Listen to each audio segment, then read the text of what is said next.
바람이 세 발 두께의 돌벽에 새겨진 틈새로 울부짖는다. 밖에서는 1293년의 혹독한 겨울에 눈이 시골을 덮고 있다. 워릭성 안 엘레노어 부인은 양모 망토를 더 꼭 끌어올리며 침실의 차가운 공기 속에서 자신의 숨결이 작은 구름을 이루는 모습을 지켜본다. 그녀를 적으로부터 보호하는 거대한 돌벽은 무덤처럼 추위도 가둔다. 그러나 그녀는 죽지 않는다.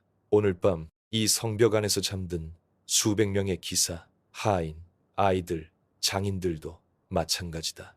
현대인들이 중앙난방에 익숙해진 지금이라면 몇 시간 만에 죽을 만한 혹한을 그들은 어떻게든 모든 역경을 뚫고 견뎌낸다. 전기담요도 온도 조절기도 우리가 아는 단열재도 없다. 오직 돌과 불 그리고 인간의 지혜만이 있을 뿐이다. 그들은 어떻게 해냈을까? 그 해답은 돌들 속에 숨겨진 독창적인 해결책, 기이한 의식, 놀라운 온기에 잃어버린 세계를 드러낸다. 마치 거주자들을 얼어 죽이도록 설계된 듯한 돌들 속에서 말이다. 중세 사람들은 우리가 잊어버린 열에 관한 무언가를 이해했다. 창문 안쪽에 서리가 맺히는 동안에도 그들이 편안히 잠들 수 있게 해준 무언가를. 진짜로 춥다고 느낀 마지막 순간을 떠올려 보세요. 이제 그 느낌을 상상하되 온도 조절기를 올리기만 하면 된다는 생각은 접어두세요. 당신의 생존이 대대로 전해 내려온 지식과 오늘날에는 거의 마법처럼 들리는 기술에 달려있다고 상상해보세요. 레이디 엘레노어의 침실에서 하룻밤을 버틸 수 있다고 생각한다면 해가 지고 기온이 급격히 떨어질 때 가장 먼저 무엇을 할지 댓글로 알려주세요.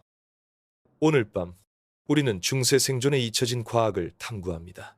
그들을 둘러싼 바로 그 벽들, 즉 피난처이자 함정이었던 거대한 석조, 요새부터 시작해보죠.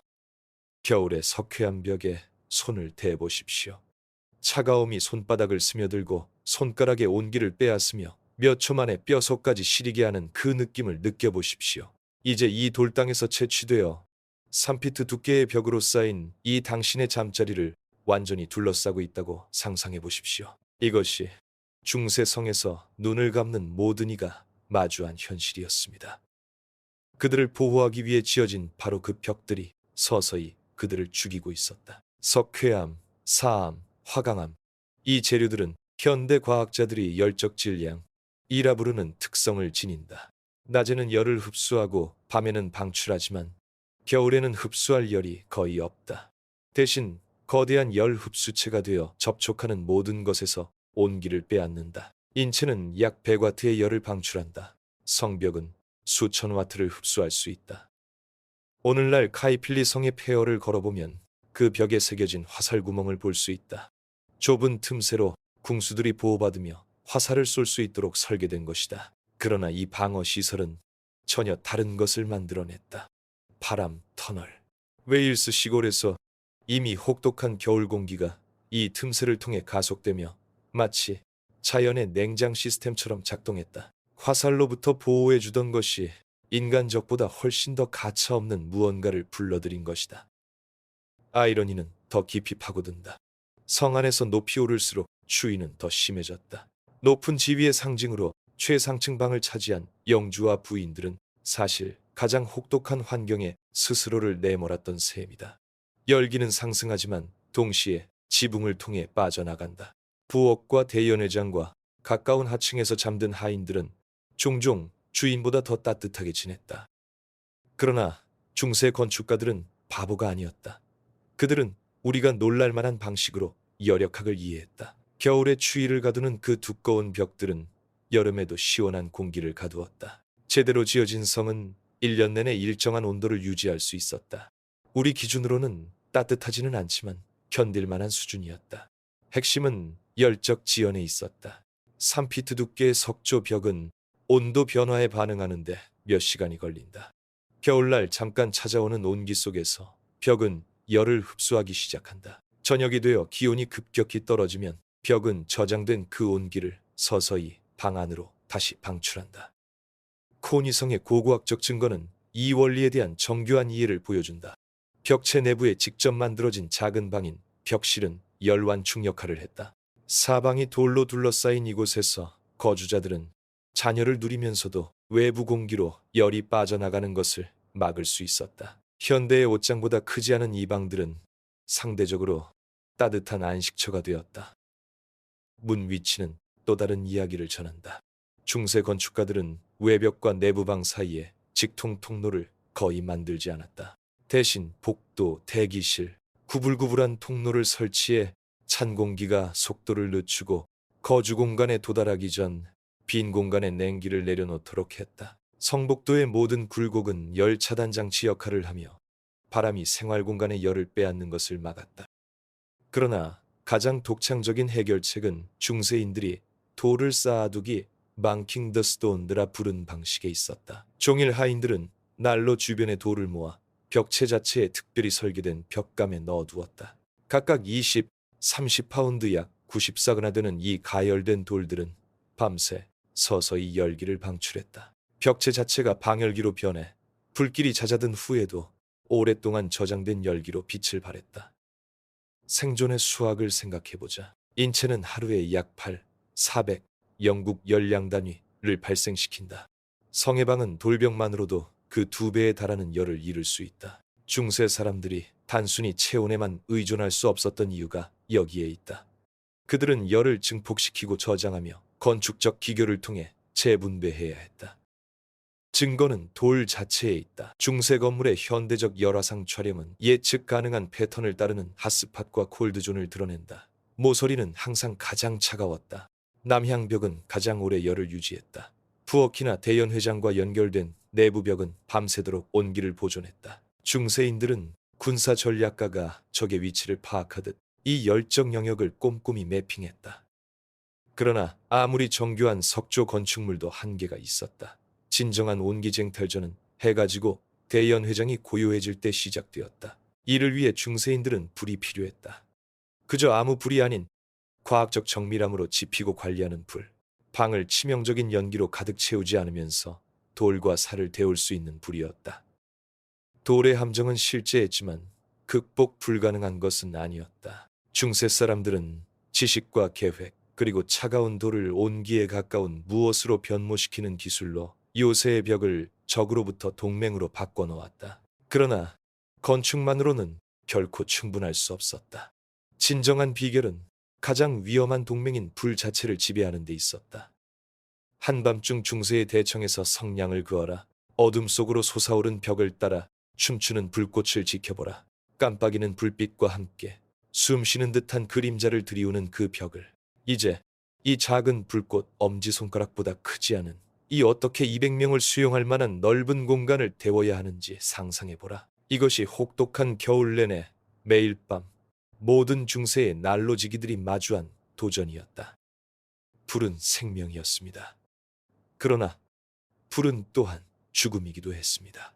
한 가족을 얼어 죽는 것에서 구할 수 있는 바로 그 불꽃이 그들의 폐를 연기로 가득 채우고 산소를 빼앗으며 그들이 가진 모든 것을 태워버릴 수도 있었습니다.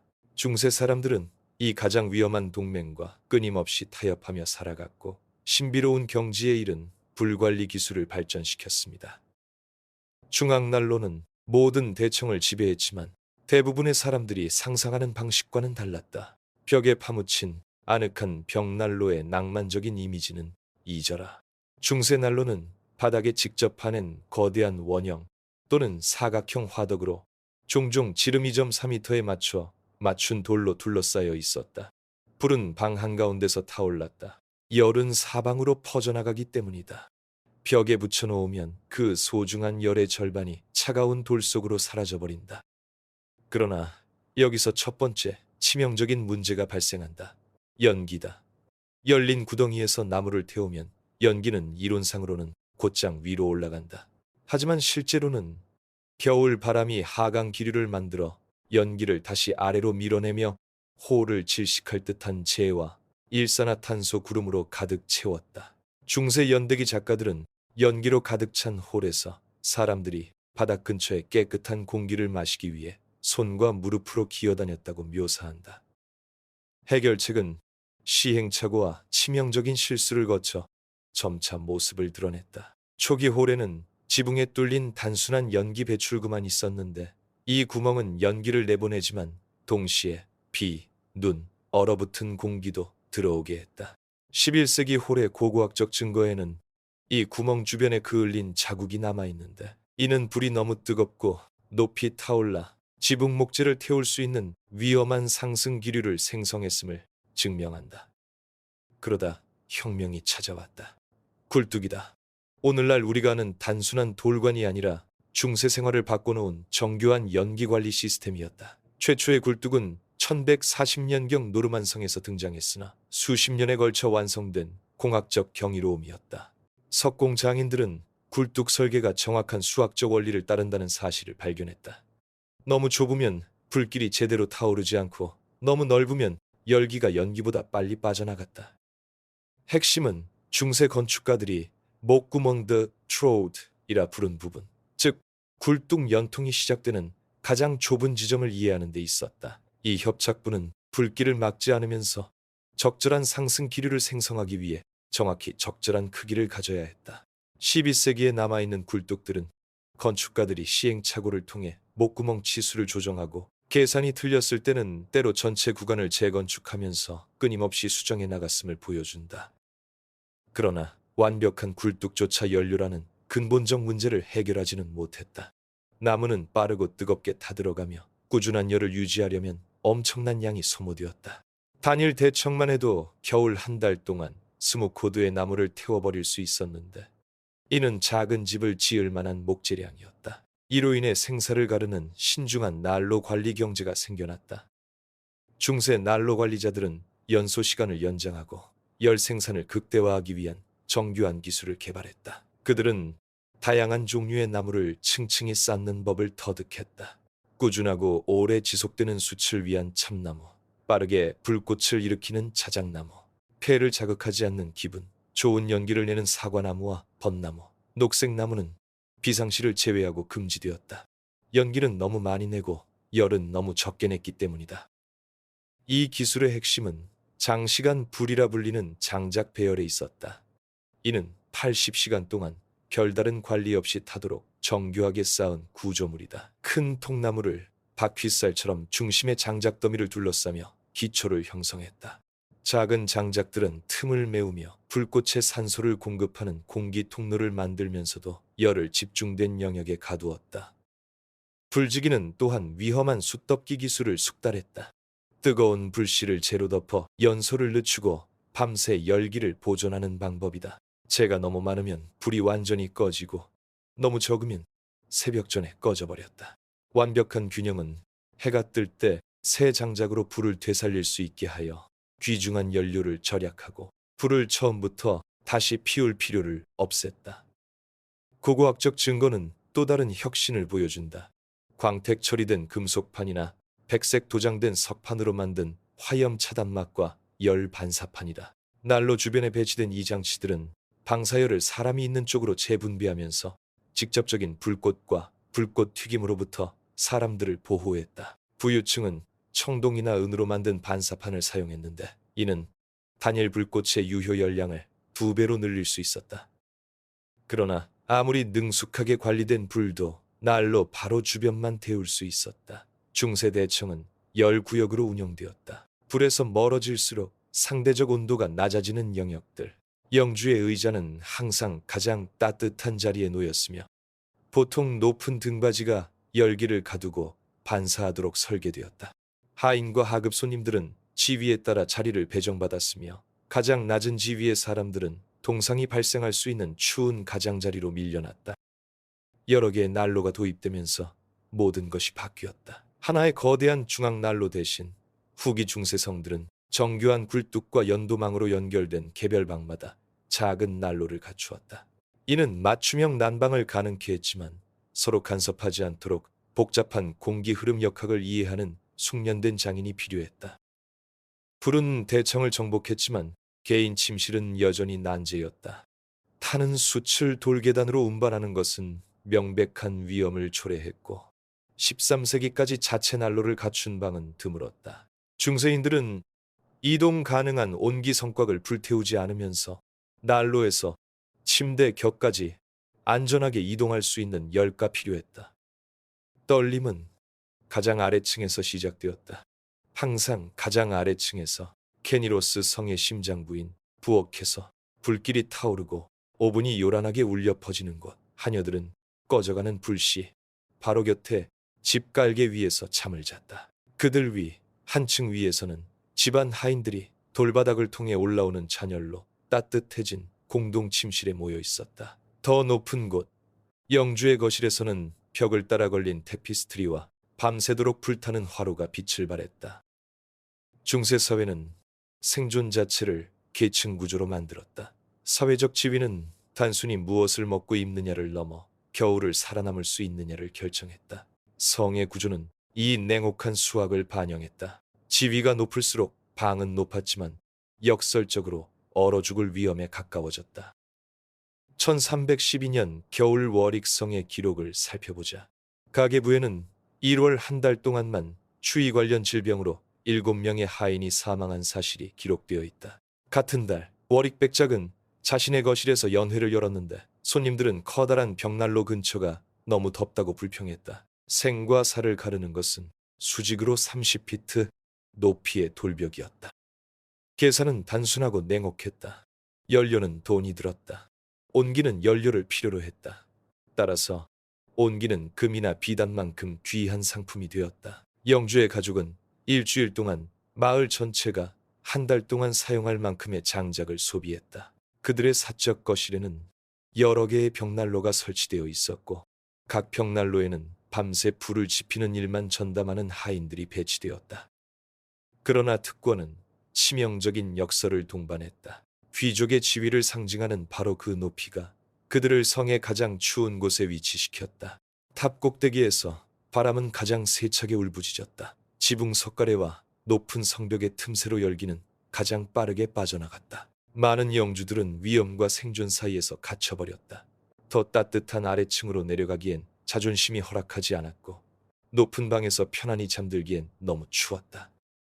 한편 하인들은 온기와 완전히 다른 관계를 발전시켰다. 그들은 공동 숙소에 모여 식사를 나누듯 자연스럽게 체온을 공유했다. 부엌 하녀들은 하루 종일 요리불로 따뜻해진 바닥에서 잠을 잤다. 마구간 소년들은 밤새 열기를 내뿜는 거대한 말 곁에 몸을 웅크렸다. 그들의 생존 전략은 귀족들에게는 충격적이었겠지만 효과는 있었다. 중세 가계부에는 남방 배급량의 충격적인 격차가 드러난다. 영주의 가족은 사적 공간에서 일주일에 반 코드의 건조된 참나무를 태울 수 있었다. 고위 가신들은 더 적은 배급을 받았는데 아마도 이틀에 한 번씩 소박한 불을 피울 만큼의 나무였을 것이다. 일반 하인들은 저녁 시간에만 타는 공동난로에 공유된 온기 외에는 아무것도 받지 못했다. 침실 배치는 더욱 극명한 차이를 보여준다. 귀족 자녀들은 추운 방에서 홀로 잠들었고 밤새 그들의 필요를 돌보기 위해 동상 위험을 무릅쓴 하인들이 시중들었다. 농민 자녀들은 형제 자매, 부모, 때로는 가축과 함께 침대를 공유하며 생존을 보장하는 따뜻한 미세 환경을 만들었다. 안락함과 생존은 완전히 다른 규칙으로 작동했다. 일부 하인들은 열적 위계 질서를 오를 독창적인 방법을 찾아냈다. 영주와 부인을 옷 입히고 목욕과 취침을 돕는 개인 시종들은 주인과의 근접성만으로 가장 따뜻한 방에 접근할 수 있었다. 이 특권층 소수는 직무 수행 중 영주의 난로에서 몸을 녹이며 다가올 추운 시간을 대비해 체온을 저장할 수 있었다. 가장 탐나는 자리는 불지기가 맡은 자리였다. 밤새 영주의 방에서 불씨를 유지하는 하인인 이 직책은 귀족과 같은 방에서 잠을 자야 했다. 난로 옆 깔개에 몸을 웅크린 채 언제든 사그라드는 불씨에 장작을 더해야 했다. 불지기는 밤새 거의 끊임없는 열기 속에 지냈기 때문에 다른 하인들보다 수명이 긴 경우가 많았다. 그러나 귀족들 사이에서도 계급에 따라 누가 얼어 죽을지 누가 살아남을지가 결정되었다. 미혼 딸들은 종종 가장 추운 방으로 밀려났고 기혼 여성들은 남편의 난방이 되는 방의 온기를 함께 누렸다. 어린 아들들은 바람이 새는 탑방을 물려받는 반면 형들은 남향에 여러 개의 벽난로가 있는 방을 차지했다. 중세의 상속법은 열적 지리아까지 확장되었다. 부유층은 이동 가능한 특권을 위한 정교한 전략을 개발했다. 그들은 하인들이 화상을 입을 위험을 무릅쓰고 방마다 뜨거운 숯을 운반하는 휴대용 화로를 가지고 다녔다. 그들은 주인이 도착하기 전에 방을 미리 데우는 데 필요한 정확한 타이밍을 이해하는 특별히 훈련된 난로 담당 하인들을 고용했다. 불은 추위를 없앨 수는 없었지만 확실히 그 위치를 옮길 수 있었다. 보통 난방 장비를 운반하는 하인들에게로 말이다. 케어라버록 성의 고고학적 증거는 귀족들이 열적 특권을 유지하기 위해 얼마나 극단적인 노력을 기울였는지 보여준다. 사적 공간에는 따뜻한 공기를 가두기 위한 공기층이 있는 이중벽이 설치되었다. 은밀한 통로는 하인들이 영주의 존재감 없이도 불을 관리할 수 있게 했다. 일부 방에는 원시적인 중앙난방 시스템까지 갖추고 있었는데 바닥 아래에 설치된 통로 네트워크를 통해 먼 곳의 불에서 나온 뜨거운 공기가 순환할 수 있었다. 이러한 역설은 성이 포위당했을 때 극에 달했다. 사회적 위계가 순식간에 뒤바뀌는 순간이었다. 추운 탑에 갇힌 포위된 귀족들은 종종 부엌난로 주변에서 하인들과 어울리기 위해 내려왔다. 생존은 안락이 만들어낸 경계를 지워버렸다. 이 순간 중세인들은 농민들이 결코 잊지 않았던 진리를 재발견했다. 나눔의 온기는 배가 된다는 사실을. 그러나 궁극적인 특권은 단순히 열에 접근할 수 있는 것이 아니라 열을 만들어내는 재료에 접근할 수 있는 것이었다. 하인들이 나무 조각과 마른 똥을 주워 모으는 동안 귀족들은 숲 전체를 지배했다. 그들은 불만 아니라 불이 필요 없게 만드는 여러 겹의 보호장치를 감당할 수 있었다. 그들의 생존은 추위를 견디는 데 달려있지 않고 정교한 의복, 침구, 개인적 온기 시스템을 통해 추위를 완전히 피하는 데 달려있었다. 이로 인해 중세 침실은 겨울을 막아내는 요새로 변모했다. 당신의 피부를 집이라고 상상해보라. 이제 그 첫 번째 집 주위에 7채의 집을 더 지어 각 집이 벽 사이에 따뜻한 공기를 가둬두는 모습을 상상해보라. 이것이 바로 중세 사람들이 겨울을 견뎌낸 방식이다. 단일층의 옷이 아니라 몸에 직접 입는 정교한 온기의 건축을 통해서였다. 각 의복은 살갗과 돌방의 무자비한 추위 사이에 또 하나의 장벽 역할을 했다. 기초는 린넨으로 시작되었습니다. 항상 린넨이었습니다. 오늘날 우리가 린넨을 여름 옷감으로 인식하기 때문에 놀라울 수 있습니다. 그러나 중세 사람들은 현대 섬유과학자들이 재발견한 사실을 이해하고 있었습니다. 린넨은 피부의 수분을 흡수해 배출하면서도 축축한 상태에서도 보온성을 유지합니다. 건조함을 유지하는 몸은 따뜻함을 유지합니다. 피부에 닿은 젖은 양모는 몇 시간 안에 죽음을 의미했습니다. 린넨 위에 양모가 겹쳐졌다. 하지만 아무 양모나 아니었다. 중세 양들은 현대 품종보다 3배나 높은 라놀린 함량을 가진 털을 생산했다. 이 천연 오일은 수분을 차단하는 방수장벽을 형성하면서 섬유 사이의 수백만 개의 미세한 주머니에 따뜻한 공기를 가두었다. 보존된 중세 의복의 고고학적 분석은 현대 합성 소재에 버금가는 단열 성능을 가진 매우 촘촘하게 짜인 양모를 드러냈다. 부유층은 직물사학자들이 완벽한 7겹이라 부르는 것을 감당할 수 있었다. 인체를 휴대용 난방 시스템으로 변모시키는 7가지 뚜렷한 층이었다. 린넨 속옷, 양모 퀼트, 패딩 처리된 갑옷, 겉옷, 외투, 망토, 그리고 마지막으로 궁극의 사치품, 모피. 각 층은 체온으로 가열된 공기를 가두어 열적 외피를 형성했으며 이는 밤사이 물이 얼어붙는 방 안에서도 온기를 유지할 수 있었다. 그러나 여기에 중세 보온의 잔혹한 역설이 있다. 생명을 구한 옷이 동시에 목숨을 앗아갈 수도 있었다. 겨울철 완전히 차려입은 귀족은 30-40파운드 약 13.68.1그레비에 달하는 옷을 걸쳤다. 이 직물 갑옷 속에서 움직이려면 엄청난 육체적 노력이 필요했고 이는 체열을 발생시켰지만 동시에 극도의 피로를 초래했다. 사람들은 따뜻함을 유지하려다 과열로 죽기도 했는데 생존을 위한 장비의 무게에 몸이 짓눌려버린 것이다. 가난한 자들은 완전히 다른 계산법을 마주했다. 그들은 기껏해야 2-3겹의 옷을 소유했을 뿐이며 원단 자체가 수선 자국 아래 사라질 때까지 덧대고 또 덧댔다. 그러나 가난은 독창성을 낳았다. 그들은 보온을 위해 마른 풀, 깃털, 심지어 이끼까지 옷겹 사이에 채워 넣었다. 두꺼운 옷 한 벌 대신 얇은 튜닉을 여러 겹 입어 부유층의 옷처럼 짓누르는 무게 없이도 공기를 가두어 열기를 가둘 수 있었다. 중세 재봉사들은 오늘날에는 거의 마법처럼 보이는 방식으로 열 순환의 과학을 이해했다. 의복에는 손목, 목, 발목에 전략적인 계구부가 있었는데 이는 패션이 아닌 체온 조절을 위한 것이었다. 이 틈새들은 몸이 과도한 열을 발생시킬 때 가열된 공기가 빠져나가도록 하여 의복을 보온재에서 죽음의 함정으로 바꿀 수 있는 위험한 땀을 방지했다. 소매는 아마도 가장 흥미로운 이야기를 전한다.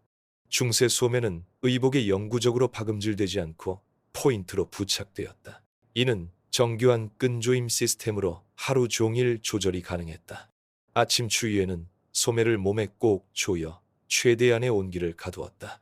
오후가 되어 활동과 열 발생이 늘어나면 소매를 풀어 공기 순환을 허용했다. 저녁이 되면 다시 추위가 돌아오면서 소매를 조여 단열 효과를 높였다. 모피는 중세 단열 기술의 정점을 이루었지만 대부분의 사람들이 상상하는 방식과는 달랐다. 부유층은 원시 동굴 거주자들처럼 통째로 털가죽을 두르지 않았다.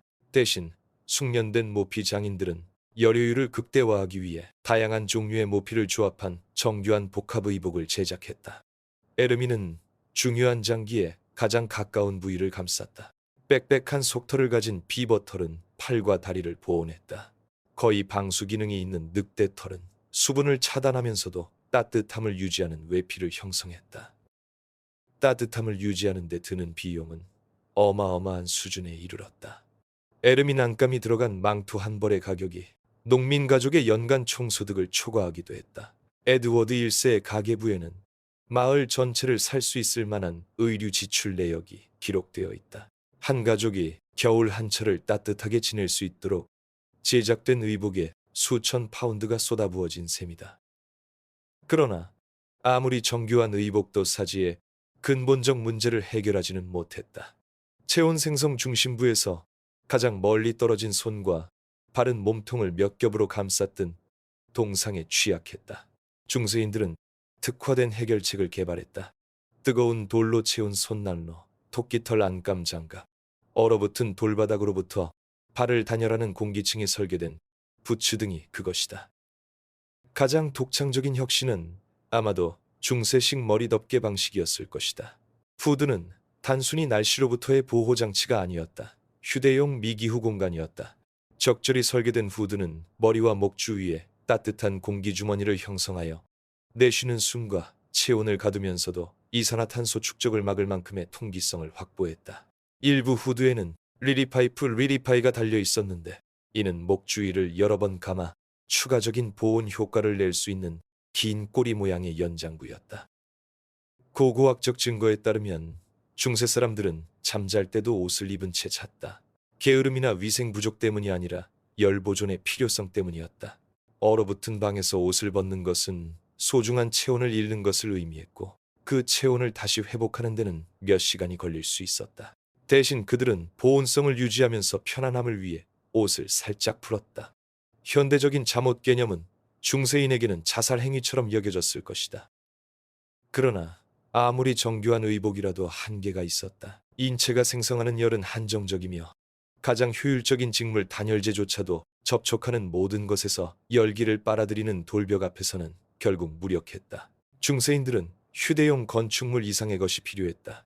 휴대용 난로, 즉 자신을 태워 죽이지 않으면서도 실제 열원을 몸에 직접 접촉시킬 수 있는 방법이 필요했던 것이다. 중세 침대에 대해 대부분의 사람들이 모르는 사실은 이렇다.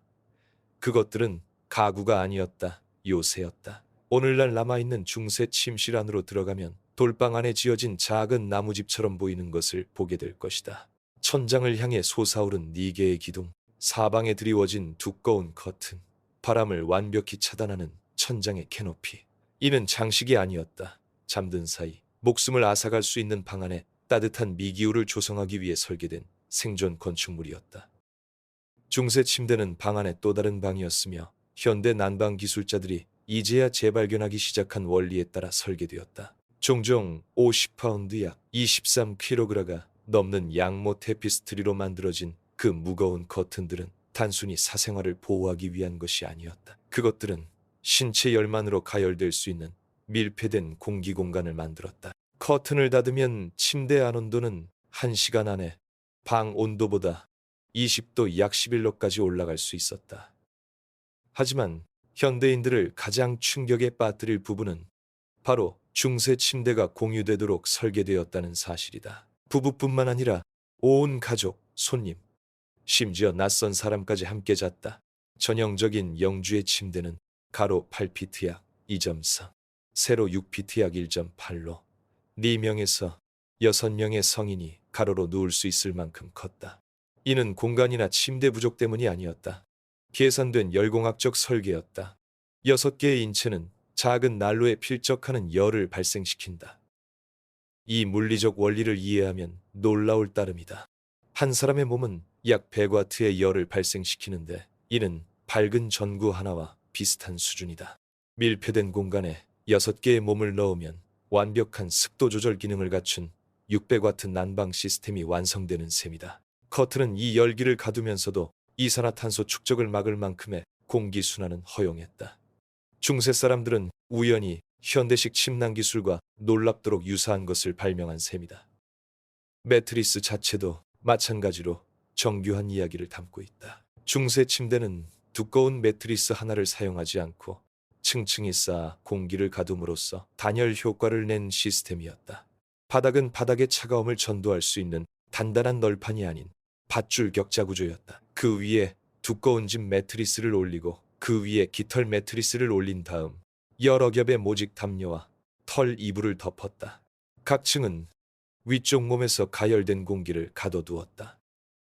현존하는 중세 매트리스에 대한 고고학적 분석은 열적 특성에 대한 놀라운 관심을 드러낸다. 짚은 무작위적이지 않았다. 수천 개의 미세한 단열관처럼 공기를 가두는 속이 빈 줄기가 있는 밀짚을 신중하게 선별했다. 깃털은 최대의 보온성을 지닌 솜털을 가진 특정 새에서 얻었다. 심지어 로프 지지대도 단열 특성 때문에 선택되었으며 금속 스프링처럼 차가움을 전도하지 않는 삼이나 리넨으로 만들어진 경우가 많았다. 천장의 캐노피는 대부분의 사람들이 생각하지 못하는 여러 기능을 수행했다. 가열된 공기가 방 천장으로 올라가 영원히 손실되는 것을 막았다. 거울이 빛을 반사하듯 체열을 아래로 반사시켰다. 그리고 위쪽에서 들어오는 찬바람에 대한 장벽 역할을 했다. 중세 방들은 벽돌 사이 틈이 커서 찬 공기가 끊임없이 스며들 수 있었다. 그러나 가장 독창적인 부분은 커튼 시스템 자체였다. 중세 침대는 여러 겹의 커튼으로 구성되었다. 단열을 위한 두꺼운 양모 외층 커튼, 위생을 위한 민넷 내층 커튼, 때로는 편안함을 위한 세 번째 층의 비단이나 고급 양모 커튼. 이 층들은 독립적으로 조절할 수 있었다. 외층 커튼은 추위를 막기 위해 단단히 닫고 내층 커튼은 공기 순환을 위해 열어서 직물의 물리적 특성만을 이용해 정밀한 실내 온도 조절을 가능케 했다. 침실 내 침대 위치는 현대 인테리어 디자이너들이 잊어버린 세심한 규칙을 따랐다. 중세 침대는 잠자는 몸의 열기를 흡수하는 외벽에 절대 직접 붙이지 않았다. 대신 방 중앙에 배치하거나 인접한 난방 공간의 열기를 어느 정도 유지할 수 있는 내부 벽에 기대어 놓았다. 침대는 차가운 돌의 바닷속 따뜻한 섬이 된 셈이다. 왕실 침대는 이러한 공학적 설계가 극한으로 발전한 사례다. 에드워드 2세의 침대는 비버털로 안감을 댄 캐노피와 금실로 만든 커튼을 갖추고 있었는데 이는 사치를 위한 것이 아니라 금실이 양모보다 열을 더 잘 반사했기 때문이다. 매트리스 시스템은 각각 특정 열적 특성을 위해 설계된 7개의 분리된 층으로 구성되었다. 외부 방 온도가 영하로 떨어질 때도 전체 구조는 내부 온도를 화씨 60도, 섭씨 약 15.5도로 유지할 수 있었다. 그러나 가장 정교한 침대 요새조차 진정한 온기를 얻으려면 추가 열원이 필요했다. 중세인들은 현대 안전검사관들을 경악시킬 만한 기술을 동원했는데 겨울밤 숨결이 얼어붙는 방에서 이는 생사와 직결되는 문제였다. 그들은 불 자체를 침대로 들여왔다. 신중하고 독창적인 방식으로 수면을 인내해서 안락으로 바꿔놓은 기술과 함께 침대 요새는 추위로부터 보호했지만 인체가 제공하는 열 이상을 생성할 수는 없었다. 중세 사람들은 아래층의 불에서 온기를 가져와야 했으며 성을 불태우지 않으면서 대청의 지옥 같은 불길을 커튼으로 둘러싼 성역 안으로 들여와야 했다. 이를 위해서는 가장 위험한 열기술, 즉 살인 없이도 침대를 함께할 수 있는 휴대용 불을 다루는 법을 숙달해야 했다. 추운 밤에 다리에 몸을 웅크린 개와 함께 잠든 적이 있는가? 그렇다면 1307년의 혹독한 겨울에 마거리트 클레르 부인이 왜 3마리의 스페니얼과 침대를 나눴는지 정확히 이해할 것이다. 중세인들은 현대 과학이 입증한 사실을 발견했다. 포유류는 살아있는 난로이며 중앙난방이 없는 세상에서 온혈동물을 동반하는 것은 잠과 죽음의 차이를 의미했다. 이 관행은 너무 흔해 별도의 용어가 생겼다. 침대 난로는 가열된 돌이나 금속펜이 아니라 중세인들이 잠자리로 불러들인 개, 고양이, 때로는 더 큰 동물들을 가리켰다. 수많은 성의 회계 장부에는 침실계에 대한 지급 내역이 기록되어 있다. 사냥이나 보호가 아닌 열정 목적을 위해 특별히 기른 동물들이다. 하지만 이는 단순히 애완동물과 껴안는 행위가 아니었다. 중세의 동물 난방은 현대 열역학 전문가들도 감탄할 만한 과학적 원리를 따랐다. 개는 약 화씨 102도, 섭씨 약 39도의 체온을 발생시키는데 이는 인간보다 4도 높은 온도다. 중간 크기의 개 한 마리는 약 75와트 전구와 비슷한 열을 내지만 전구와 달리 외부 온도에 따라 열 배출량을 조절하며 연료 없이도 8시간 동안 온기를 유지할 수 있다. 배치는 매우 중요했다. 스페니얼이나 테리어 같은 작은 개들은 혈액순환이 가장 약하고 동상이 생기기 쉬운 발 쪽에 배치되었다. 큰 개들은 몸통을 따라 자리를 차지해 인간 몸과 차가운 커튼 사이에 따뜻한 장벽을 만들었다. 고양이는 몸집이 작음에도 침대 안에서 가장 따뜻한 곳을 감지하고 그곳에 스스로 자리를 잡는 능력으로 높이 평가받았다. 열이 모이는 곳을 인간에게 알려주는 살아있는 열 센서였던 것이다. 그러나 이 관행은 현대 반려동물 주인들을 경악시킬 만한 문제를 야기했다. 중세 동물들은 대부분 야외에서 생활했기에 함께 쓰는 침대의 따뜻한 환경에서 번식하는 벼룩, 진드기, 기생충을 옮아왔다. 당시 의학 문헌에는 동물과 함께 자는 것과 직접 연관된 피부질환 및 질병들이 기록되어 있다. 선택은 극단적이었다. 기생충을 참아내거나 얼어 죽을 위험을 감수하는 것.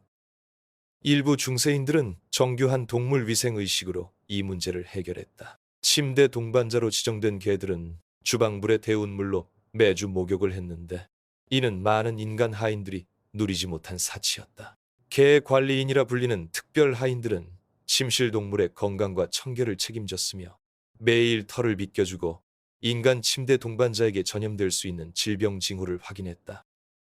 부유층은 동물 난방을 극단적으로 발전시켰다. 존 오브 가운트의 가계부에는 온기 염소에 대한 지출이 기록되어 있는데 이는 겨울철 인간 침대에서 함께 자도록 특별히 사육된 어린 염소들을 의미한다. 태어나서부터 실내에서 키운 이 동물들은 야외 개들보다 청결했지만 더 큰 체구 덕분에 훨씬 많은 열을 발생시켰다. 성체 염소는 약 150와트의 체열을 생산하는데 이는 대부분의 인간보다 많은 양이다.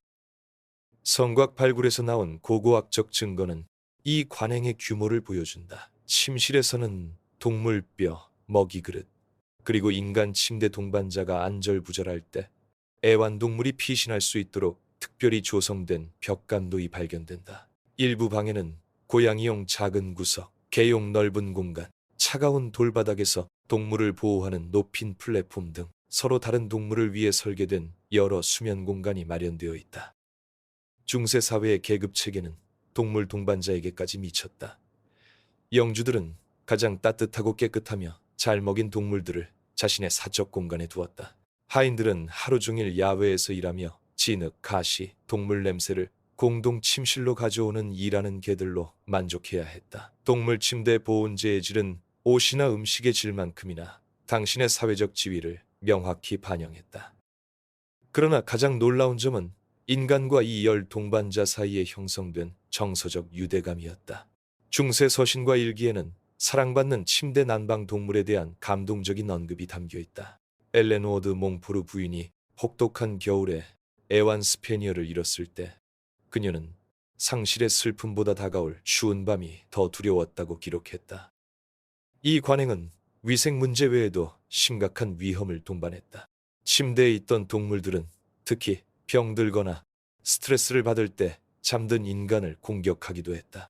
법원 기록에는 따뜻함을 위해 침실로 불러들인 개에게 물어뜯긴 사례들이 기록되어 있다. 아이들은 특히 취약했다. 가장 따뜻한 잠자리를 찾는 동물들에게 심각한 부상을 입을 만큼 작았기 때문이다. 그러나 위험과 불편함에도 불구하고 동물 난방은 효과가 워낙 뛰어나 수세기 동안 지속되었다. 여러 개의 벽난로와 정교한 난방 시스템을 갖춘 부유한 귀족들조차 중세시대 내내 동물과 함께 잠을 잤다. 이 관행은 건축 기술의 발전으로 불필요해졌을 때, 즉 인간이 마침내 살아있는 난로 없이도 따뜻함을 유지할 수 있는 방을 짓는 법을 배웠을 때 비로소 쇠퇴하기 시작했다. 동물 난방은 당장의 생존 문제를 해결했지만 중세 수면의 근본적 과제인 잠자리에 들기 전 침대를 어떻게 따뜻하게 할 것인가는 해결하지 못했다. 차가운 이불과 얼어붙은 매트리스는 체온을 너무 급격히 떨어뜨려 동물 동반자조차도 이를 보상할 수 없었다. 중세 사람들은 잠자리에 들기 전에 침대 공간을 예열할 방법이 필요했다. 몸이 이불에 닿기도 전에 얼음처럼 차가운 침대 요새를 포근한 피난처로 바꿔야 했다. 겨울밤 붐비는 중세 홀에서 깊게 숨을 들이쉬어보라. 장작더미처럼 빽빽이 누워 잠든 수십 개의 몸에서 발산되는 온기를 느껴보라. 이는 낭만이 아닌 생존의 물리학이다. 중세인들은 현대과학이 재발견한 사실을 이해하고 있었다. 인체는 다른 난로들이 곁에서 타오를 때 가장 밝게 타오르는 난로라는 것을. 한 사람의 몸은 중심부에서 약 98.6도와시의 열을 발생시킨다. 그러나 그 열은 차가운 공기 속에서 급속히 소실되며 돌벽과 얼어붙은 방으로 빠져나가 몸이 보충할 수 있는 속도보다 빠르게 사라진다. 팔을 뻗으면 닿을 거리에 두 번째 몸이 추가되면 놀라운 일이 일어난다. 합쳐진 열은 두 몸이 각각 혼자 있을 때보다 더 따뜻하게 유지되는 미기후를 만든다. 이것이 바로 열적 시너지 생존을 공유하는 수학이다. 중세 가문들은 이 원리를 현대인의 감각을 충격에 빠뜨릴 정도로 극단적으로 적용했다. 부모, 자녀, 조부모, 방문객까지 모두가 겨울철엔 같은 잠자리를 공유했다. 침대나 방이 부족해서가 아니라 계산된 필요성 때문이었다. 한 침대에 6몸이 누우면 주변 방보다 20도나 높은 온도를 유지할 수 있었다. 개별 침실에서 저체온증으로 죽는 것보다 낫다는 계산이었다. 그러나 공유된 체온은 또 다른 치명적 문제를 낳았다. 너무 좁은 공간에 너무 많은 사람이 모이면 이산화탄소 중독이 발생했다. 중세의학 서적들은 수면 중 사망을 기록한다. 건강하게 잠자리에 들었다가 다시는 깨어나지 못한 사람들, 환기가 제대로 되지 않은 잠자리에서 자신의 내쉰 숨에 질식한 사례들이다. 따뜻함과 산소 사이의 균형은 정밀한 계산이 필요했다. 중세인들은 열을 극대화하면서도 숨 쉴 수 있는 공기를 유지하기 위해 정교한 취침 배치를 개발했다.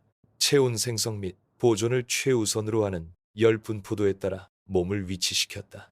체표 면적 대비 체적 비율이 높아 열 손실이 가장 빠른 아이들은 성인 몸으로 둘러싸인 중앙에서 잠을 잤다. 성인은 체구에 따라 배열했는데 바람막이 역할을 하는 큰 체구는 바깥쪽에, 보호받는 안쪽에는 작은 체구가 위치했다.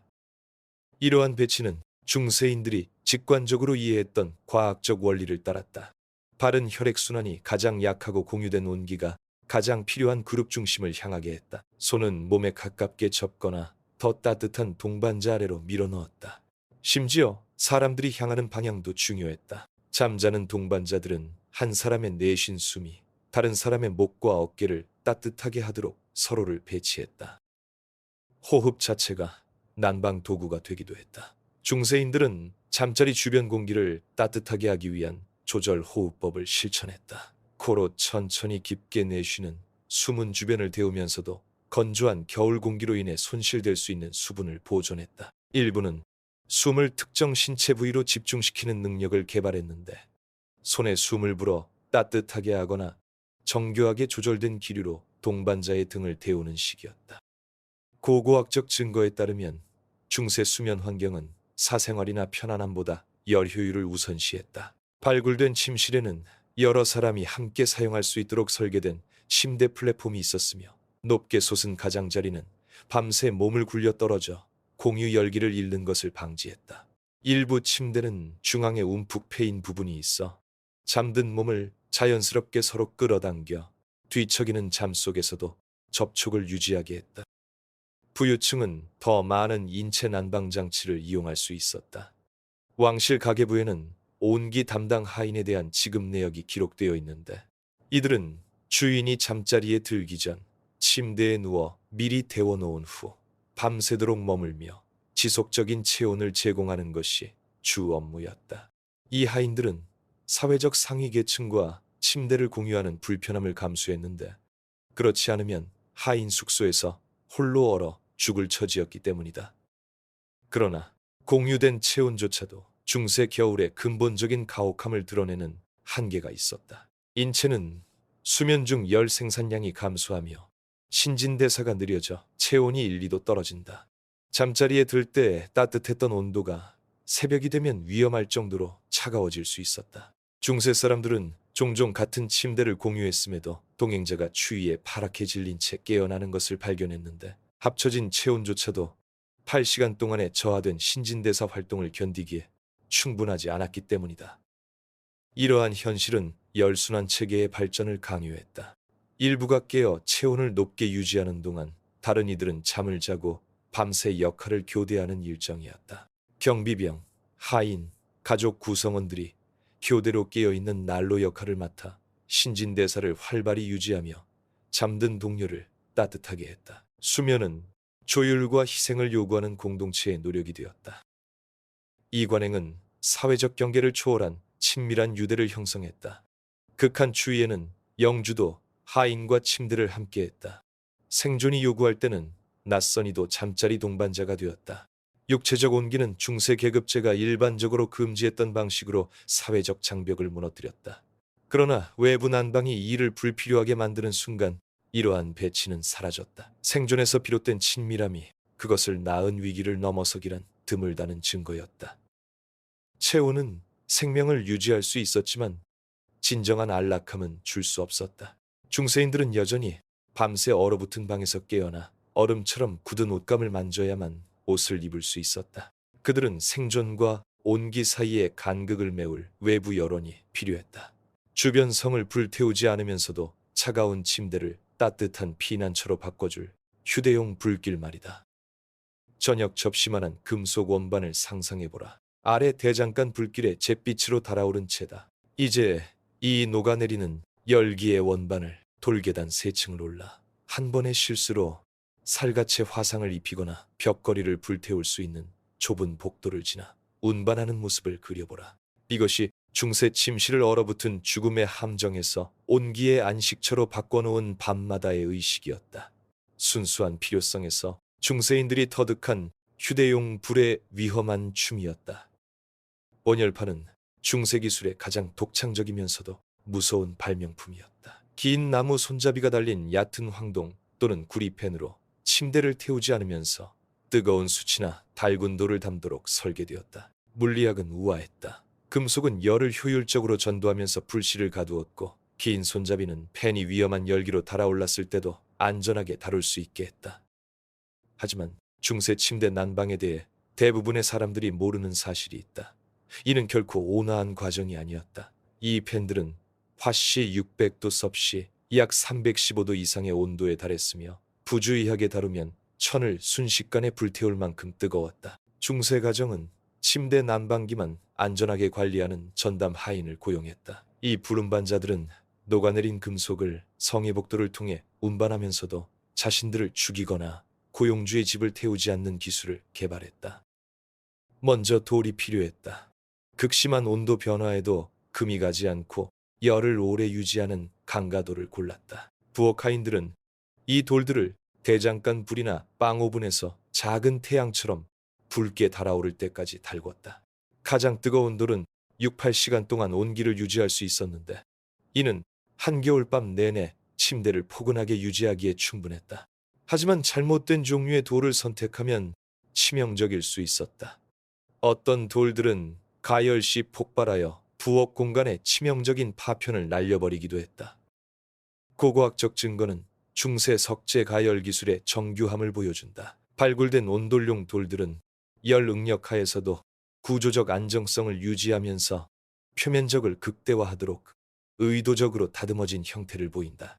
일부 돌에는 가열된 공기가 순환하여 온기 분포를 확장할 수 있도록 새겨진 홈이 있다. 다른 돌들은 금속 보강 흔적 열팽창을 허용하면서도 균열을 방지하는 철제띠을 보여준다. 이 기술은 정밀한 타이밍을 요구했다. 돌을 너무 오래 가열하면 위험한 투사체가 되어 매트리스를 태우거나 화재를 일으킬 수 있었다. 반대로 가열이 부족하면 과정의 가치를 인정받기엔 열이 충분하지 않았다. 숙련된 난로 운반자들은 돌의 색상과 소리로 온도를 판단할 수 있었다.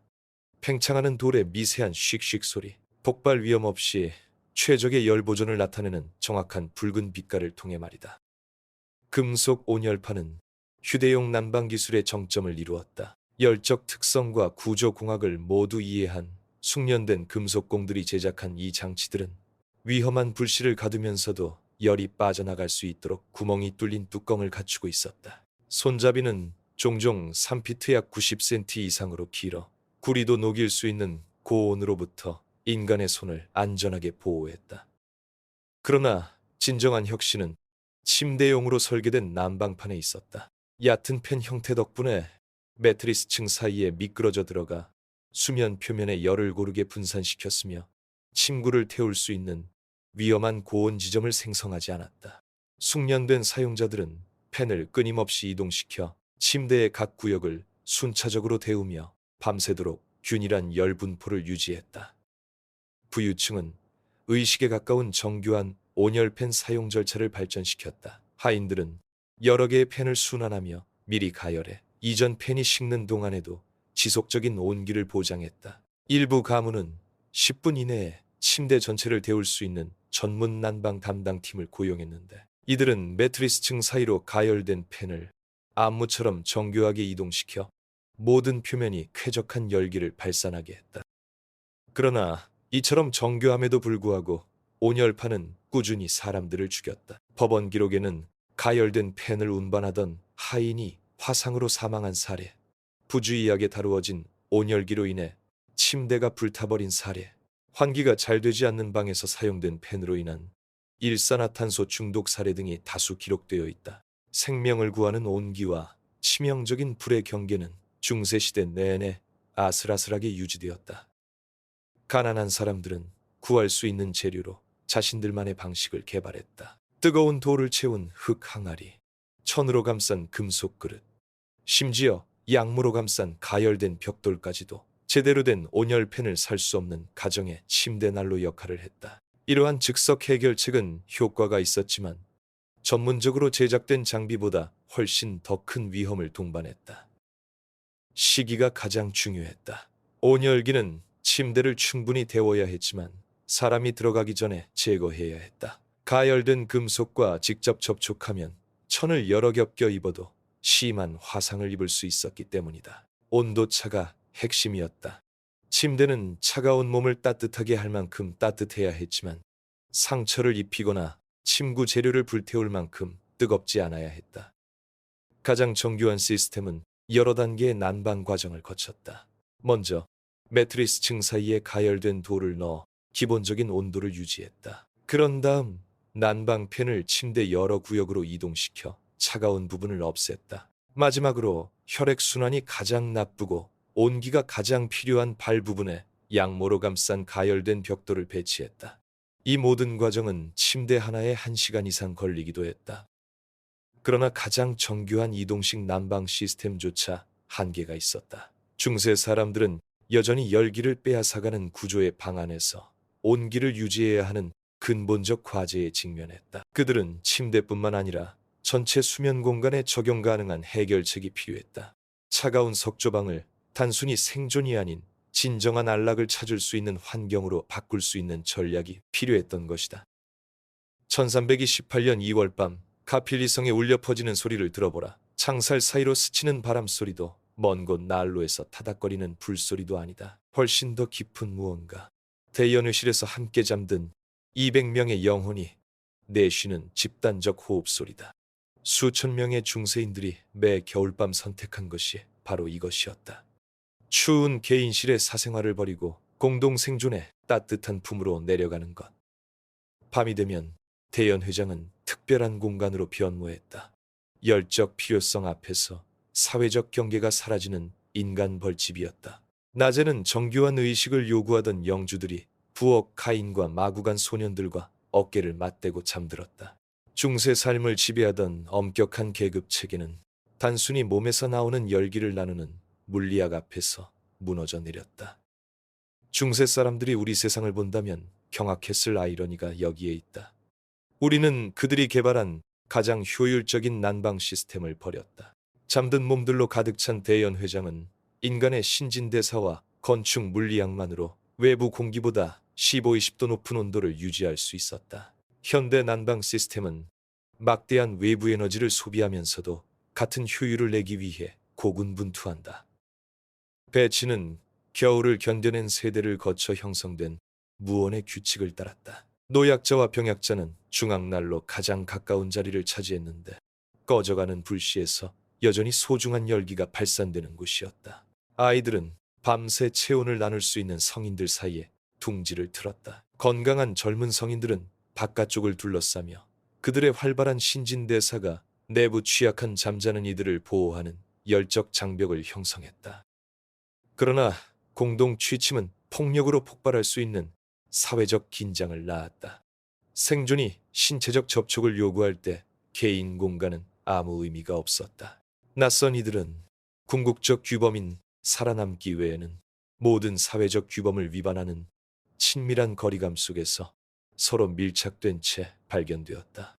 중세 법원 기록에는 혼잡한 숙소에서 강요된 친밀감으로 인한 수많은 싸움, 부적절한 행동에 대한 고발, 심지어 살인 사건까지 기록되어 있다. 공기 자체가 따뜻함과 건강 사이의 전쟁터가 되었다. 밀폐된 공간에서 200명이 호흡하면 위험한 이산화탄소 농도가 발생해 밤중에 의식을 잃거나 사망에 이를 수 있었다.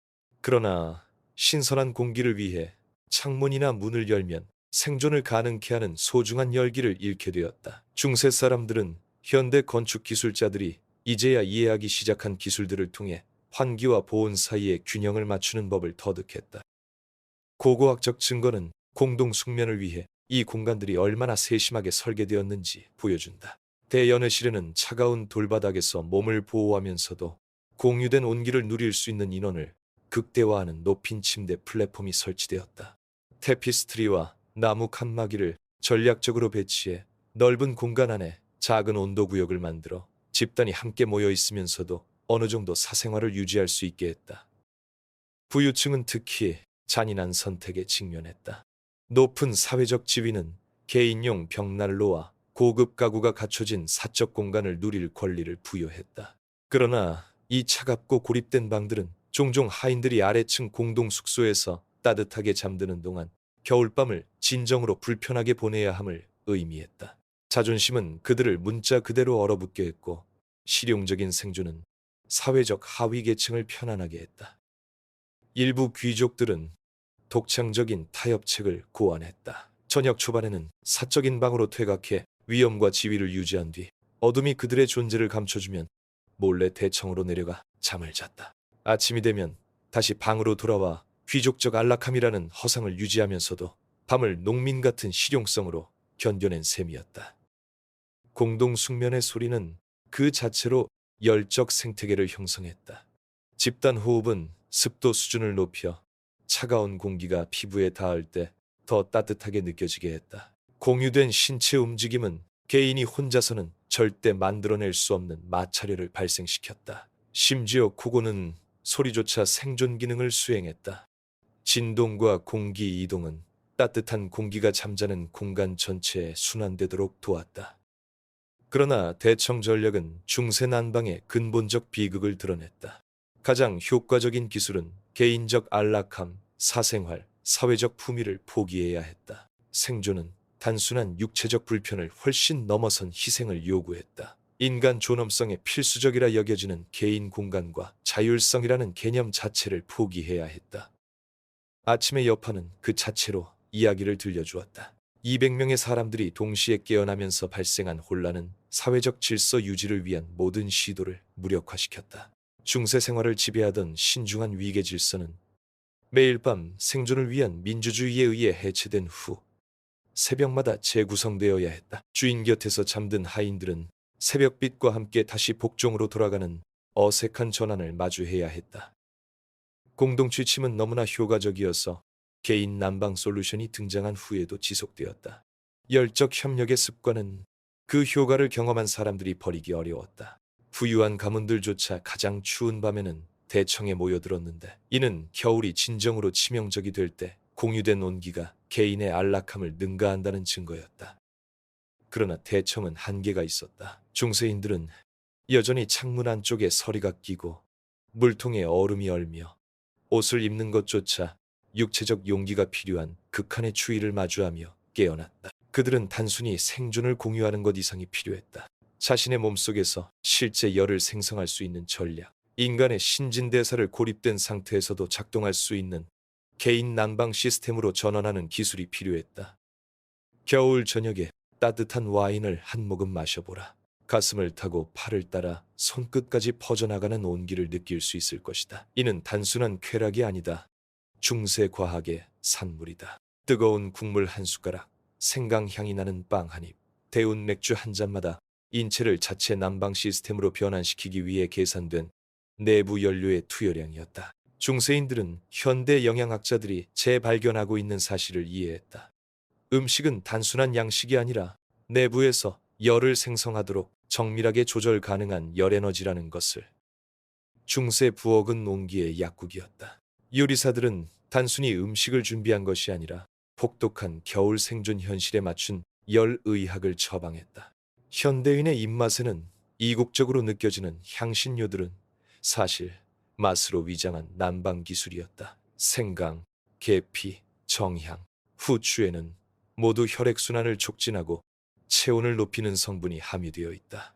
적절히 양념된 겨울 음식은 체내 열 생산량을 10-15%까지 증가시킬 수 있었다. 그러나 여기 잔혹한 역설이 있다. 가장 많은 내부열을 생성하는 음식들이 바로 겨울에 가장 부족해진 음식들이었다. 단백질이 풍부해 소화하는데 막대한 에너지가 필요한 신선한 고기는 가축이 추위로 죽거나 굶주림을 막기 위해 조기에 도살되면서 희귀해졌다. 내부 난방 시스템을 가동하는 데 필요한 열량은 가장 절실히 필요할 때 정확히 사라져버린 것이다. 중세 요리사들은 제한된 재료로 열 효율을 극대화하는 정교한 전략을 개발했다. 뜨거운 국물은 뼈와 부스러기에서 가능한 모든 칼로리를 추출하는 동시에 몸을 안쪽부터 데우는 온기를 제공했다. 부엌 불 위에서 몇 시간 동안 끓여낸 이 수프들은 생존에 필수적인 영양소를 공급하면서 체온을 높일 수 있는 액체 난방 시스템이 되었다. 중세 식사의 시간대는 사회적 관습보다 열적 필요성을 반영했다. 가장 크고 뜨거운 식사는 추위가 가장 위험한 시간 직전인 저녁에 제공되었다. 이 잔치는 밤새 몸의 난방 수요에 필요한 최대 연료를 공급하면서 내부 열을 생성하는 소화 과정을 잠자는 동안 진행할 수 있게 했다. 아침 식사는 존재했다 하더라도 생존을 위한 다른 기능에 열이 필요한 시기에 소화에 소중한 연료를 낭비하지 않는 차가운 음식으로 구성되었다.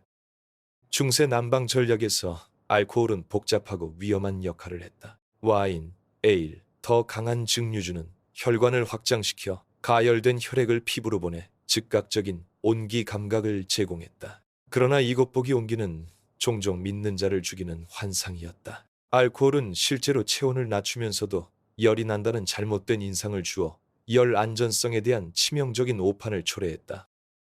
그럼에도 중세인들은 알코올의 열적 함정에 빠지지 않으면서 난방 도구로 활용하는 정교한 방식을 개발했다. 온열 향신료가 첨가된 핫와인은 알코올 함량을 안전한 수준으로 제한하면서도 진정한 내부열을 제공했다. 적정량으로 섭취된 이러한 가열 음료는 위험한 혈관 확장으로 인한 급속한 열 손실 없이 체온을 올릴 수 있었다. 부유층은 평범한 음식을 온열 의약품으로 변모시키는 이국적 향신료를 통해 열적 사치를 누릴 수 있었다. 금보다 값비싼 사프라는 풍미뿐 아니라 그 엄청난 가격을 정당화할 만한 진정한 온열 특성을 제공했다. 수입된 계피 껍질은 일반 음식으로 한 끼를 먹는 것보다 더 효과적으로 체내 온도를 높일 수 있었다. 향신료 무역은 말 그대로 휴대 가능한 온기를 거래하는 것이었다. 중세 조리기구의 고고학적 분석은 열을 이용한 정교한 음식 조리법을 보여준다. 질긴 고기 부위를 천천히 조리하도록 설계된 특수 용기는 최대 열량을 추출하면서 체온을 높이는 국물을 만들어냈다. 향신료 분쇄기와 갈도레는 대량의 발열 향신료를 가공한 흔적이 남아있다. 주방 구조조차 열 효율을 최우선으로 고려했는데 난로는 겨울밤 내내 불을 지필 수 있도록 배치되었다. 가난한 이들은 체내 열 발생이 절정에 달할 때 정작 굶주림에 직면했다. 겨울철 열량은 제로섬 게임이 되어 한 입 한 입이 동시에 여러 생존 기능을 수행해야 했다. 가족들은 체온 유지 식품 배분을 위한 정교한 계층 구조를 발전시켰다. 어린이와 노약자에게 우선적으로 따뜻한 식사가 제공되는 반면 건강한 성인들은 차가운 음식으로 연명하며 스스로 열을 생성하기 가장 어려운 이들을 위해 소중한 연료를 아꼈다. 중세 의학 문헌은 음식을 열의학으로 보는 정교한 이해를 드러낸다. 의사들은 추위 관련 질환에 특정 식단을 처방하며 체내 열 균형을 회복하도록 설계된 음식과 향신료의 조합을 권했다. 이러한 식이 처방은 현대 영양학이 아닌 혹독한 겨울을 견디게 해준 실제 음식에 대한 경험적 관찰에 기반했다. 그러나 아무리 정교한 열 시그너시르도 일시적인 체내 난방만 제공할 수 있었다. 인간의 소화기관은 식사 후 몇 시간 동안만 열을 발생시키며 이후 음식 섭취와 무관하게 기본 체온으로 돌아간다. 중세 사람들은 식사 사이에 길고 추운 시간을 견딜 수 있는 전략이 필요했다. 부엌 불이 꺼지고 마지막 따뜻한 음료를 마신 후에도 체온을 유지할 수 있는 기술 말이다. 음식은 내부에서 따뜻함을 주었지만 겨울잠을 자는 8시간 동안 열을 지속시킬 수는 없었다. 중세 사람들은 소화열과 새벽의 차가운 깨어남 사이의 간극을 메울 수 있는 외부 열원이 필요했다. 즉 하루 종일 그들의 몸과 불이 만들어낸 열 에너지를 포착하고 저장하며 서서히 방출할 수 있는 건축적 해결책이 필요했던 것이다. 1월 아침 중세 창가에 서서 방 안 공기를 흐릿하게 만드는 자신의 숨을 지켜보라. 밖에서는 바람이 얼어붙은 들판을 가로질러 울부짖는다. 안에서는 빛과 온기 사이의 선택이 생사의 문제가 된다. 덧문을 열면 소중한 열기가 마치 인체에서 온기를 빼앗기 위해 설계된 듯한 틈새로 빠져나간다. 닫아두면 어둠이 두 번째 겨울처럼 내려앉아 열기와 함께 희망마저 질식시킨다. 중세 창문은 오늘날 우리가 상상하는 단순한 계구부가 아니었다. 일상 활동을 위한 빛, 호흡을 위한 공기, 생존을 위한 열 보존이라는 세 가지 상충되는 필요를 균형 잡도록 설계된 복잡한 열공학 시스템이었다. 각 창문은 계산된 위험을 의미했다. 성벽의 모든 계구부는 열이 빠져나가고 찬 공기가 들어오는 통로가 되었지만 완전한 어둠은 겨울 생활을 불가능하게 만들었다. 초기성의 창문에는 유리가 전혀 없었습니다. 단지 나무 덧문이나 천 커튼으로 막을 수 있는 돌로 된 구멍뿐이었죠. 이 원시적인 덮개들은 해결 불가능한 과제에 직면했습니다. 찬바람을 막을 만큼 두꺼운 재료는 필수적인 빛마저 차단했기 때문입니다. 중세 사람들은 시야와 열적 쾌적함 사이에서 끊임없는 절충을 하며 살았습니다. 짧은 낮 시간에는 덮개를 열고 어둠이 내리면 단단히 닫았습니다. 그러나 중세 난방의 절박함을 드러내는 것은 바로 이것이다. 사람들은 빛 자체를 배분하는 정교한 시스템을 개발했다. 창문에는 일과에 따라 온도 조절 장치처럼 조정할 수 있는 다중 덮개층이 설치되었다. 두꺼운 참나무로 만든 외부 덧문은 가장 심한 바람과 추위를 막았다. 기름칠한 천으로 만든 내부 커튼은 여과된 빛을 통과시키면서 2차 단열 기능을 제공했다. 일부 창문에는 대부분을 밀폐한 채 계구부의 작은 부분만 노출시킬 수 있는 미닫이 패널이 설치되기도 했다. 유리의 도입은 중세의 열 관리 전략을 변화시켰지만 대부분의 사람들이 상상하는 방식과는 달랐다. 초기 유리는 너무 비싸서 한 개의 창문이 농민 가족의 연간 소득보다 더 비쌀 수 있었다. 그러나 부유한 가문들은 사치를 위해서가 아니라 생존을 위해 유리에 투자했다. 유리는 빛을 들여오면서도 바람을 막을 수 있는 최초의 기술이었고, 이는 중세 창문 설계의 근본적인 딜레마를 해결해 주었다. 중세 유리 제조 기술은 열효율성을 위해 사람들이 얼마나 극단적인 방법을 동원했는지 보여준다. 초기 유리는 의도적으로 두껍고 불완전하게 제작되었으며, 현대 유리 제작자들이 결함으로 여길 만한 기포와 불규칙성이 가득했다. 그러나 이러한 불완전성은 오히려 유리 내부 공기를 가둠으로써 단열 성능을 향상시켰다. 중세 유리공들은 생존이 걸린 문제에서는 투명도보다 열 성능이 더 중요하다는 점을 이해하고 있었다. 창문 배치는 건축적 아름다움과 상반되는 열정 논리를 따랐다.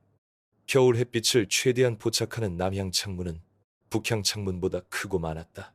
동서쪽 창문은 새벽전과 일몰 후 가장 추운 시간대의 열 손실을 최소화하기 위해 작게 유지되었다. 중세 건축가들은 대칭성을 희생하며 열 효율을 추구했고, 결과적으로 균형이 깨진 듯 보이지만 거주자를 살려내는 건물을 창조했다. 그러나 가장 정교한 창문 시스템조차 공기순환이라는 근본적인 문제를 해결하지는 못했다. 중세 실내 공간은 호흡, 촛불, 작은 불꽃으로 인한 이산화탄소 중독을 막기 위해 신선한 공기가 필요했다.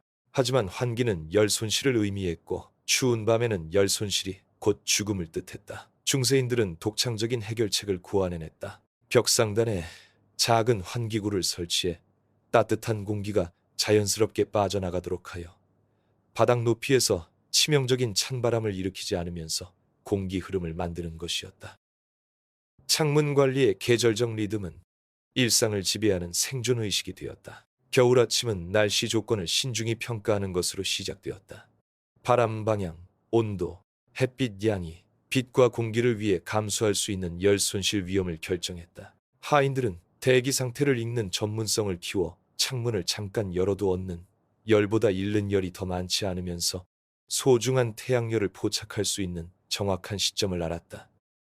고고학적 증거는 중세 창문 단열 기술의 정교함을 보여준다.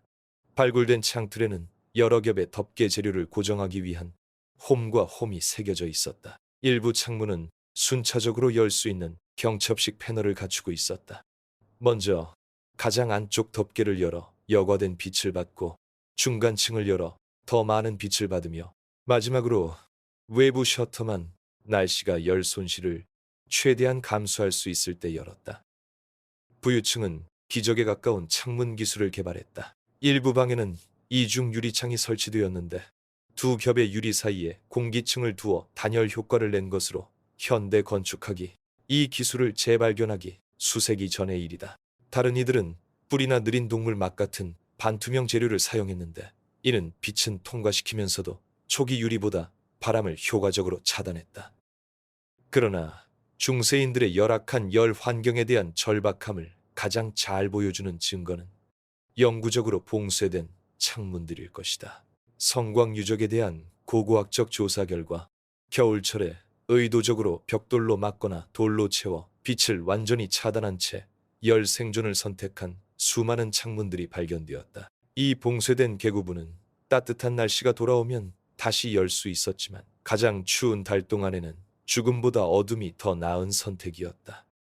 아이러니는 깊이 파고든다. 중세인들은 놀라운 창문 기술을 이룩했음에도 현대 건축 기준으로는 거주 불가 판정을 받을 공간에서 살았다. 가장 정교한 해결책조차 열 손실을 최소화할 뿐 완전히 막을 수는 없었다. 그들은 벽의 계구부 관리 이상의 전략이 필요했다. 추운 방 안에 따뜻한 미기후를 창출하고, 중세 건축의 한계에도 불구하고 존재하는 은밀한 열 피난처를 만들 수 있는 기술이. 중세 벽난로 옆 돌벽에 손을 대고 숨겨진 이음매를 찾아보라. 손가락이 단단한 석조처럼 느껴지던 벽을 따라가다 거의 보이지 않는 틈을 발견하게 될 것이다. 정확히 누르면 움직이는 벽의 일부다. 이 비밀 패널 뒤에는 옷장보다 크지 않은 공간이 숨겨져 있는데, 밖에서 겨울이 맹위를 떨칠 때조차 여름날처럼 따뜻하다. 이러한 숨겨진 열의 성역은 중세 성곽 곳곳에 존재했으며 마법처럼 정교한 기술로 생명을 구한 은밀한 난방 시스템이었다. 이러한 공간의 발견은 중세 난방 기술에 대한 우리의 이해를 혁신적으로 바꿨다. 지표 투거 레이더를 이용한 고고학적 조사 결과 성벽에 직접 구축된 은밀한 방들의 네트워크가 드러났다. 보물을 숨기거나 적을 피하기 위한 것이 아니라 지표 난방이 중단되었을 때 생명을 유지할 수 있는 따뜻한 미기후를 조성하기 위한 것이었다. 이 열적 피난처들은 평범한 석조 구조물로 위장한 공학적 경이로움이었다. 이 은밀한 공간들의 작동 원리는 물리학으로 설명된다. 두꺼운 석벽 속에 묻혀있는 이 공간들은 낮 동안 열을 흡수하고 밤새 서서히 방출하는 열적 질량의 이점을 누렸다. 작은 계구부를 통해 굴뚝 시스템과 연결되어 멀리 떨어진 불에 따뜻한 공기가 중세식 중앙, 난방처럼 돌로 된 통로를 순환할 수 있었다. 일부 공간은 주방 연통, 대장간 굴뚝, 심지어 대형 동물이 지속적인 열을 발생시키는 마구간에 가열된 공기와 연결되는 등 여러 여론을 갖추고 있었다. 그러나 이 열의 성역에 접근하려면 생사를 가를 수 있는 지식이 필요했다. 숨겨진 출입구는 포위 공격 시 적에게 발각되지 않도록 의도적으로 은폐되었으나 이 비밀은 하인이나 손님들이 구원의 장소에서 불과 몇 발짝 떨어진 곳에서 찾지 못해 얼어 죽을 수도 있음을 의미했다. 가문 구성원들은 숨겨진 온실의 위치를 구전으로 전수하며 물질적 부와 맞먹는 가치를 지닌 열의 유산을 창조했다. 카필리성의 고고학적 증거는 이러한 은폐된 난방 시스템의 정교함을 드러낸다. 은밀한 방들은 이산화탄소 축적을 방지하면서도 온기를 유지하도록 정교하게 설계된 환기장치를 갖추고 있었다. 벽 두께 안에 파인 석조 통로는 중앙 난로에서 발생한 뜨거운 공기를 방어 능력을 저해할 수 있는 노출된 덕트 없이 먼 방까지 전달했다. 일부 통로는 거주자가 공기 흐름과 온도를 조절할 수 있도록 가변식 댐퍼까지 갖추고 있었다. 아이러니는 단순한 은폐를 넘어 더 깊이 파고든다. 이 따뜻한 방들 중 상당수는 종교 박해 시기에 성직자들을 숨겨주는 사제 은신처로 설계되었다. 금지된 종교적 실천을 보호한 바로 그 공간이 혹독한 겨울 동안 열적 피난처 역할도 했다. 생존과 영성이 은밀한 방 안에서 만나 사람들은 적대적 세력으로부터 신앙과 생명을 동시에 지킬 수 있었다. 그러나 가장 놀라운 발견은 지면 아래에 숨겨져 있다. 발굴 결과 지하 통로를 통해 성의 난방 시스템과 연결된 광범위한 지하 공간 네트워크가 드러났다. 안반에 직접 파낸 이 지하 피난처들은 중세 건축가들이 직관적으로 이해했던 지열 원리를 통해 연중 일정한 온도를 유지했다. 지표면의 날씨와 무관하게 지하 6피트 깊이의 지온은 일정하게 유지되는데 이는 연료가 필요 없는 자연 난방 시스템이었다. 이러한 은밀한 열 시스템의 건설에는 건축 기술과 열공학적 전문성을 결합한 장인 정신이 요구되었다. 석공들은 구조적 안정성을 해치지 않으면서 적절한 공기 흐름을 보장하기 위해 수학적 정밀도로 난방 통로를 깎아냈다. 통로는 가열된 공기를 운반할 만큼 충분히 넓으면서도 벽 두께 안에 숨겨질 만큼 작아야 했다. 계산 오류는 치명적인 일산화탄소 함정이나 성벽 전체 구간을 무너뜨리는 구조적 결함을 초래할 수 있었다. 일부 은밀한 방에는 정교한 열 저장 장치가 설치되어 강렬한 난로 사용 시 축적된 열을 수시간에 걸쳐 서서히 방출했다. 방 안에 배치된 대형 석재는 순환하는 온난한 공기의 열을 흡수했다가 공기 온도가 떨어지면 다시 방출했다. 이러한 열 저장 장치는 난로불이 꺼진 후에도 6, 8시간 동안 쾌적한 온도를 유지해 겨울밤 가장 추운 시간대를 견딜 수 있는 피난처를 제공했다. 은밀한 열 저장실은 중세 가정의 사회적 역학에 새로운 위계 질서를 창출했다. 그 위치 정보는 신뢰받는 가족 구성원과 필수 하인들만이 공유하는 특권적 지식이 되었다. 극한 추위 속에서는 일반 난방 공간에서 생존할 수 없는 노약자, 병든 아이, 임산부 등 가장 취약한 가구원들이 이 공간에 보호받곤 했다. 은밀한 온기에 대한 접근권은 사회적 지위뿐 아니라 생존 우선순위를 반영했다. 그러나 가장 정교한 은밀한 난방 시스템조차도 중세열 생존의 근본적 절박함을 드러내는 한계가 있었다. 이 방들은 장기간 머물기에는 너무 작았고 가구 전체를 보호하기에는 너무 적었다. 이들은 영구적 해결책이라기보다 비상대피소 역할을 했다. 표면 난방이 완전히 실패했을 때 사람들이 피신할 수 있는 장소로 상황이 나아질 때까지 생존할 만큼만 몸을 녹일 수 있는 곳이었다. 은밀한 난방실은 중세인들의 가장 독창적이면서도 가장 취약한 모습을 드러낸다.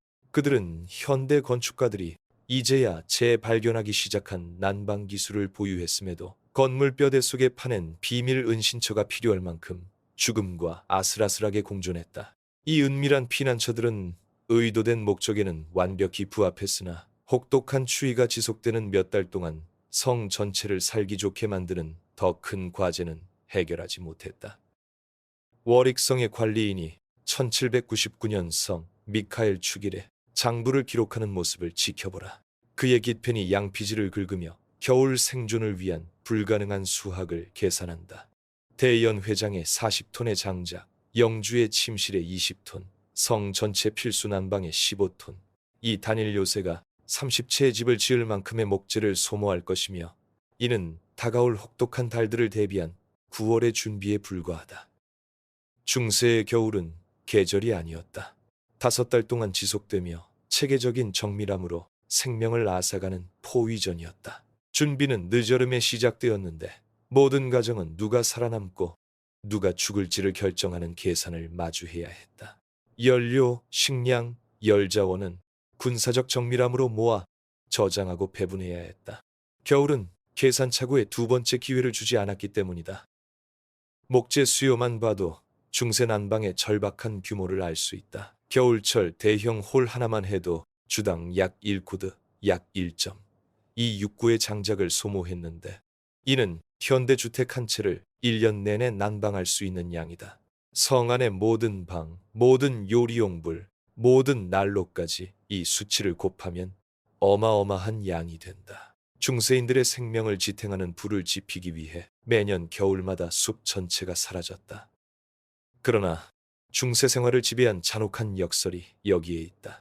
난방 연료를 제공하는 계절은 바로 연료가 가장 필요하지 않은 계절이었다. 여름과 가을은 타기에 적합한 마른 나무를 가져왔지만 동시에 불이 필요 없을 만큼 따뜻한 날씨도 가져왔다. 겨울은 날씨가 나무 채집을 불가능하게 만드는 바로 그 시점에 최대의 연료 소비를 요구했다. 중세 사람들은 예측할 수는 있지만 막을 수 없는 열적 비상사태에 대비하며 끊임없이 살아야 했다.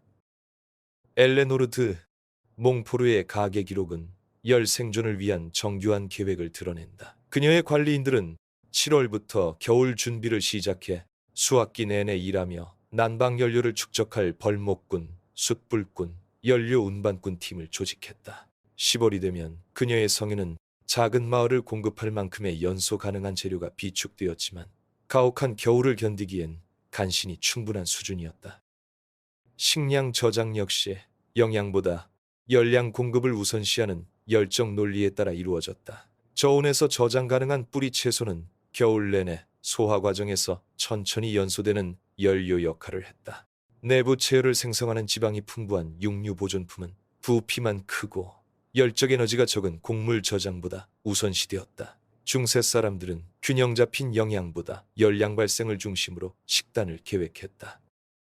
사회적 행사 일정마저 열적 필요에 따라 돌아갔다. 주요 잔치가 가장 추운 달에 열린 것은 종교적 이유뿐만 아니라 대규모 모임이 공동 체온을 생성하면서 열 자원을 효율적으로 분배했기 때문이다. 100명을 위한 잔치는 개인별 식사보다 1인당 더 많은 온기를 생산하여 축하 행사가 사회적 관습으로 위장된 생존 전략이 되게 했다. 그러나 중세 열 관리 계획의 가장 터무니없는 측면은 기상학 없이 날씨 예측에 근본적으로 의존했다는 점이다. 청직이나 집사는 민속학, 동물 행동, 과학적 근거 없는 대기 징후를 바탕으로 연료 배분에 관한 생사 결정을 내렸다. 온화한 11월은 혹독한 12월에 대비한 위험한 준비 부족으로 이어질 수 있었다. 계절에 맞지 않게 혹독한 초겨울은 봄이 오기 몇 달 전에 연료 공급을 고갈시킬 수 있었다. 성 지하실에서 발견된 고고학적 증거는 대부분의 역사 기록이 간과한 겨울 준비의 규모를 드러낸다. 연료 전용 저장 공간에는 목재 부패를 방지하면서도 가연성을 유지하는 정교한 환기 시스템이 설치되어 있었다. 일부 성에는 지하수 저장고가 있어 난방 연료를 수년간 보관할 수 있었는데, 이는 연간 공급량을 고갈시킬 수 있는 연속된 혹독한 겨울에 대비한 보험이었다. 주요 건설 프로젝트의 시기는 건축적 야망보다 열적 우선순위를 반영했다. 성수리, 성벽 건설, 지붕 보수는 야외 작업이 불가능해지기 전인 겨울 전에 완료되어야 했다. 그러나 이러한 건설 활동은 비계, 도구, 작업자 난방에 엄청난 양의 목재를 소모하여 즉각적인 건축 수요와 장기 생존 요건 사이의 경쟁을 야기했다. 중세 사람들은 연료 절약을 위한 정교한 의식을 발전시켰는데, 이는 종교적 의식에 가까웠다. 매일 밤 의식적인 정밀함으로 불을 곁들였다. 숯은 수학적 정확성으로 분배되었다. 재조차도 신중하게 처리되었다. 물과 섞어 틈새를 막는 열전도 페이스트를 만들거나 분해 과정을 통해 소량의 열을 발생시키는 퇴비로 활용할 수 있었다. 열을 생산하거나 보존할 수 있는 것은 결코 낭비되지 않았다. 그러나 정교한 계획에도 불구하고 중세의 가정은 난방 시스템의 근본적 취약성을 드러내는 열 위기에 여전히 직면했다. 한 차례의 폭풍우만으로도 수주간의 연료 비축량이 고갈되곤 했다. 장기간의 한파는 난방과 조리 사이에서 불가능한 선택을 강요하기도 했다. 가게 기록에는 가구를 태우거나 불필요한 목조 구조물을 해체하거나 심지어 가족 전체를 파산으로 몰아넣을 만큼 비싼 가격의 연료를 구입하는 등 절박한 조치들이 기록되어 있다. 중세 생활의 계절적 리듬은 결코 진정되지 않는 열 불안의 영원한 순환을 만들어냈다. 봄은 당장의 추위에서 해방감을 주었지만 동시에 다음 겨울을 대비해 준비를 시작해야 하는 절박한 필요성도 가져왔다. 여름 수확은 식량뿐 아니라 연료도 제공해야 했다. 가을은 겨울이 생존을 불가능하게 만들기 전에 자원을 축적하기 위한 시간과의 필사적인 경쟁이 되었다. 중세 사람들은 열 재앙에 대한 영원한 준비 속에 살았으며, 단 한 번의 부실한 계획이 사랑하는 모든 이의 죽음을 의미할 수 있음을 알고 있었다. 1315년 겨울에 리보 수도원의 토마스 형제가 쓴 연대기를 읽어보라. 추위에 바싹 마른 양피지 위에서 그의 글씨가 떨린다. 혹한이 젊은 서기관 윌리엄을 데려갔다. 오늘 아침 그의 방에서 발견되었는데, 기펜은 여전히 손에 쥐고 있었고 옆에 놓인 잉크병은 검게 얼어붙어 있었다. 그의 마지막 말은 책상 위 얼음에 새겨져 있었다. 완무성 어르때 불이 꺼졌다. 하느님, 제 영혼을 지켜주소서. 이는 드문 일이 아니었다. 그저 화요일이었을 뿐이다. 중세 난방 시스템이 고장나면 죽음은 관료적 정밀함으로 찾아왔다. 전투나 전염병의 극적인 죽음이 아니라 불이 꺼지거나 연료가 떨어지거나 굴뚝이 얼음으로 막혔을 때 추위가 저지르는 조용하고 체계적인 살인이었다. 연대기에는 난방 실패에 대한 담담한 기록들이 가득하며 중세 생존이 얼마나 위태로웠는지를 여실히 드러낸다. 1314년부터 1315년까지의 겨울은 대동결로 알려지게 되었다. 중세인들이 개발한 모든 난방 기술을 시험대에 올린 7개월간의 추위 공세였다. 기온이 너무 낮아져 지하실의 포도주가 얼고 필사자들의 잉크통 속 잉크가 굳었으며 주요 성들의 거대한 난로조차 난방된 방 안에 얼음이 생기는 것을 막지 못했다. 이 겨울은 중세 난방 기술의 치명적인 한계를 드러낸 겨울이었다. 케니로스 성의 가계 기록에는 대대로 사용해온 난방 시스템이 체계적으로 무너지는 과정이 기록되어 있다. 먼저 보조 난로가 고장났다. 굴뚝이 얼음으로 막혀 안전하게 제거할 수 없었기 때문이다. 다음으로 정상적인 겨울 소비량을 기준으로 계산된 연료 공급량이 극한 추위에 맞추기에는 부족하다는 사실이 드러났다. 생존 가능한 온도를 유지하기만 해도 평소보다 2배의 장작이 필요했다. 마지막으로 거대한 중앙 난로들조차 열 응력으로 얼어붙은 벽돌이 갈라지면서 기능을 상실하기 시작했다. 그 겨울의 사망 기록은 인간의 고통으로 쓰인 열공학 보고서처럼 익힌다. 마거리트 클레어 부인은 3개의 난로가 가동 중인 방에서 잠을 잤음에도 추위로 인한 병으로 사망했다. 제프리드 몽포르경은 하인들이 밤낮으로 불을 지피던 방에서 얼어붙은 공기로 인한 폐열로 숨졌다. 온갖 난방 장비를 갖춘 부유층조차 중세 기술로는 완전히 이길 수 없었던 추위의 희생양이 된 것이다. 그러나 진정한 실상은 개인 난방 시스템이 완전히 붕괴된 상황에서 생존한 공동체 기록에서 드러난다. 리볼 수도원 연대기는 수도사들이 개인 방을 버리고 장의실에 모여 집단 체온과 하나의 거대한 불로 60명의 생명을 가장 혹독한 밤들 속에서 지켜냈다고 기술한다. 그들은 교대로 잠을 잤는데 일부는 불을 유지하기 위해 깨어있는 동안 다른 이들은 신중하게 조율된 신체 접촉으로 온기를 나누었다. 난방 위기 속에서 드러난 생존 전략은 중세인들이 평소 숨겨두었던 기술들을 보여준다. 가족들은 가구를 태우고 이어 집에 구조용 목재를 태우며 말 그대로 집을 해체해 생명을 유지하는 불의 연료로 삼았다. 일부 공동체는 책, 필사본, 목재, 종교 유물까지 태우는 데까지 이르렀다. 몇 시간의 따뜻함을 위해 수세기에 걸쳐 축적된 지식을 파괴한 것이다. 난방 실패 현장의 고고학적 증거는 중세인들이 위험한 임시변통을 선택하게 만든 절박함을 보여준다. 발굴된 방들에는 즉석 난방 시스템의 흔적이 남아있다. 나무 바닥에 직접 파낸 화덕, 가연성 물질에 위험할 정도로 가까이 놓인 화로, 안전 온도를 넘어 가열되어 벽을 갈라지게 한 난방용 돌들. 이러한 고고학적 흔적들은 생존이 안전을 압도했던 순간들을 기록하고 있다. 난방 실패가 초래한 사회적 역학은 중세계층 구조의 인위적 본질을 드러내는 일시적 역전 현상을 만들었다. 대한파 기간 동안 귀족들은 추운 개인실을 버리고 열기를 유지할 수 있는 공간이라면 어디든 찾아 하인들과 함께 부엌에서 잠을 잤다. 평소 정교한 봉사를 요구하던 영주들은 생존이 자신들이 배울 필요조차 없었던 기술에 달려있음을 깨닫고 직접 불을 지피게 되었다. 그러나 공동체 생존 전략조차 치명적 한계를 보였다. 세인트 올번스 연대기에는 최대 열 보존을 위해 숯 화로를 작은 방에 밀폐한 채 숨진 한 가족의 기록이 남아있다. 완벽한 단열을 시도하다 일산화탄소 중독으로 사망한 그들은 며칠 뒤 발견되었다. 일부를 구한 기술이 지나치게 극단적으로 적용된 이들을 죽인 것이다.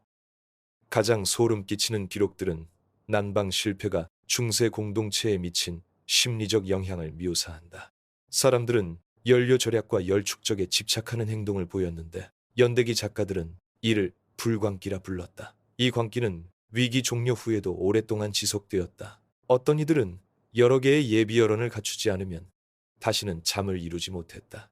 다른 이들은 난로 관리에 대한 마비될 정도의 불안감을 키워 정상적인 난방이 불가능해지기도 했다. 1316년 봄이 마침내 찾아왔을 때 생존자들은 열재앙으로 변모한 풍경을 마주했다. 비상연료로 인해 숲 전체가 소실되었다. 구조용 목재를 태운 집들은 지붕이 없는 채로 서 있었다. 일부 공동체는 추위 관련 사망으로 인구가 너무 많이 줄어 다음 겨울을 위한 기본 난방 시스템조차 유지할 인력이 부족했다.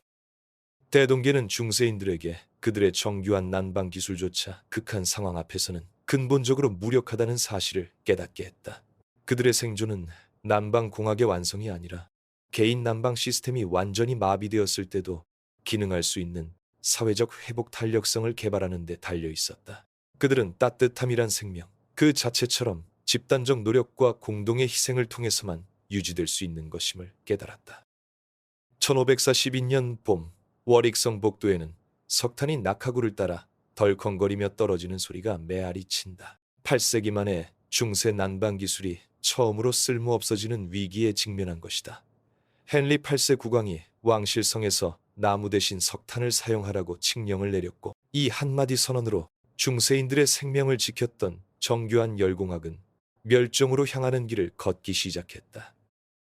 석탄은 나무보다 더 뜨겁고 오래 타며 저장 공간도 적게 필요하고 중세 난방이 소비했던 숯보다 훨씬 저렴했다. 그러나 석탄의 도입은 단순한 기술적 진보를 넘어 인간의 생존이 불과 돌, 그리고 온기의 물리학에 대한 깊은 이해에 의존하던 시대의 종말을 상징했다. 중세 난방은 생사를 좌우하는 문제로 열공학을 이해하는 숙련된 전문가들의 공동체를 필요로 했다. 석탄 난방에는 삽과 성냥만 있으면 충분했다. 그러나 이 전환은 중세 열 기술이 실제로 얼마나 정교해졌는지를 드러낸다. 석탄 연소 시스템은 대체한 목재 연소 기술보다 초기에는 덜 효율적이었다. 초기 석탄 굴뚝은 목재 연소를 위해 설계되어 방을 유독 연기로 가득 채웠다. 석탄 불은 정교하게 쌓은 장작불처럼 밤새 유지할 수 없었다. 이 새로운 연료는 중세 난로 관리자들이 개발할 필요가 없었던 완전히 다른 기술을 요구했다. 기술적 변화보다 사회적 변화는 더욱 심오했다. 중세 난방은 정교한 협력을 요구했다. 불관리에 능숙한 하인들, 체온을 공유하는 공동체, 온 집안의 열자원을 조율하는 가족들. 석탄 난방은 전문 지식이나 공동체 지원 없이 개인이 관리할 수 있었다. 난방이 집단적 책임이 아닌 사적 책임으로 전환되면서 중세 생존을 지탱해온 열정 민주주의는 해체되었다. 1600년이 되자 수세기 동안 사람들의 생명을 지켰던 정교한 열 관련 지식은 인간의 기억 속에서 사라지기 시작했다. 석탄 난로와 개선된 굴뚝 속에서 자란 젊은 세대는 나무 불관리, 돌 난방, 중세 생존을 가능케 했던 건축 원리 같은 복잡한 기술을 결코 배우지 못했다. 수세기에 걸쳐 발전된 지식이 단 한 세대 만에 사라진 것이다.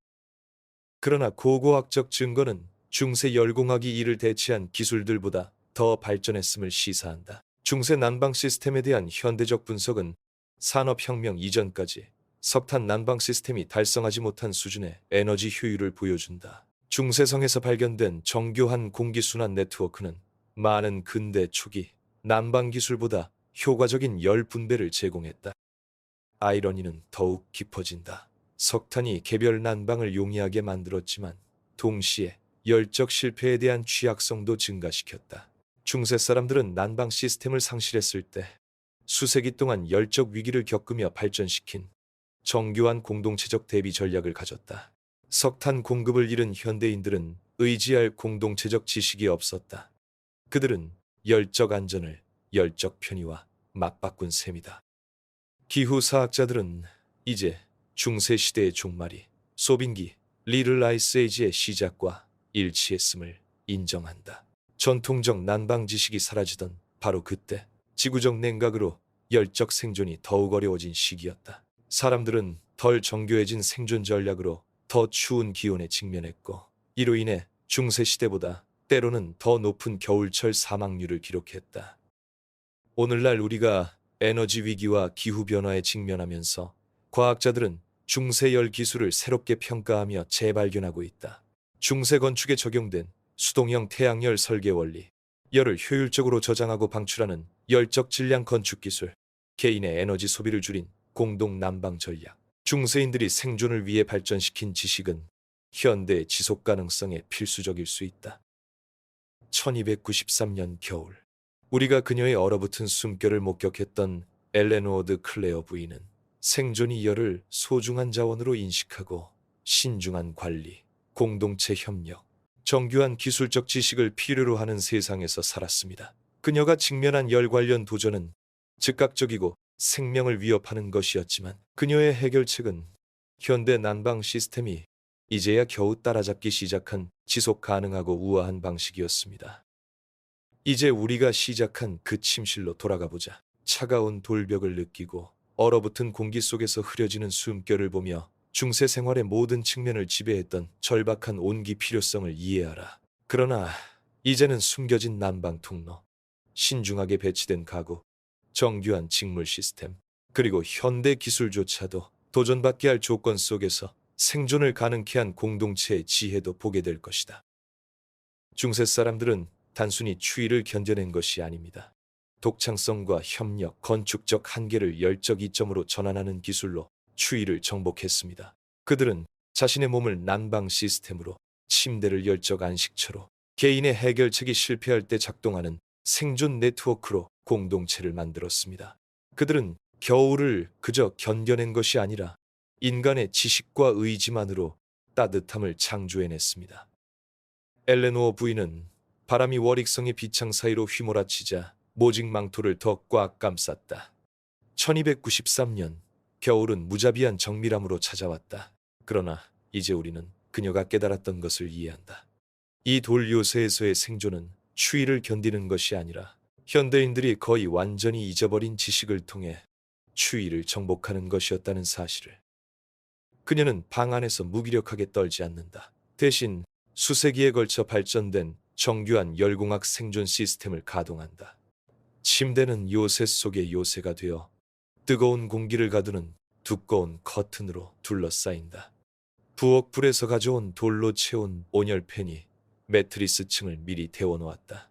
그녀의 모직옷은 몸 주위에 여러 겹의 단열지대를 형성한다. 그리고 추위가 정말 위험해지면 성벽에 파여있는 숨겨진 방들 표면 난방이 실패할 때 생명을 유지할 수 있는 열의 성소를 정확히 어디서 찾을지 그녀는 알고 있다.